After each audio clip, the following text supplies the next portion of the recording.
Welcome to VINDAL'S concept. Let's solve this exponential equation. This is 5 multiplied by 2 raised to power 3 all raised to power x.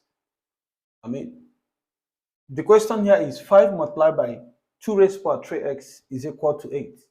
So the first thing is take out 5. Divide both sides by 5. You have 2 raised to power 3x, and which is going to be 8 over 5.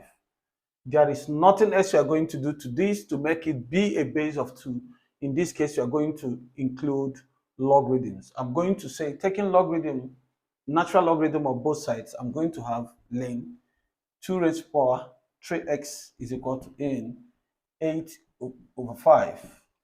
So in this case, what happened? This is coming down to multiply this. I have 3x log 2, which is equal to log 8 over 5.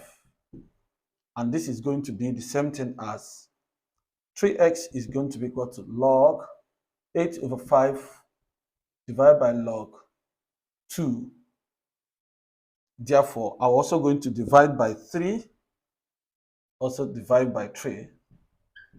This cancels this. I have that x is equal to log 8 over 5 divided by log 2 times 1 over 3.